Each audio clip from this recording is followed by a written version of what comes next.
Swerte daw ang babae pag supportive ang lalaki. Pero mas swerte ang lalaki kung madiskarte ang babae. Hindi yung puro arte. Yung pareho kayong kumikilos sa binubuo niyong pamilya o sa relasyon na pinagsasamahan niyong dalawa. May mga babae talagang madiskarte na hindi lang umaasa sa kinikita ng asawa.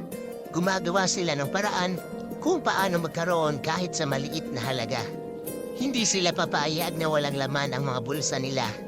Siyempre, natatakot din sila baka hindi maabutan ng asawa pag magkaaway sila. Sila yung hindi mapakali sa pagkakakitaan nila.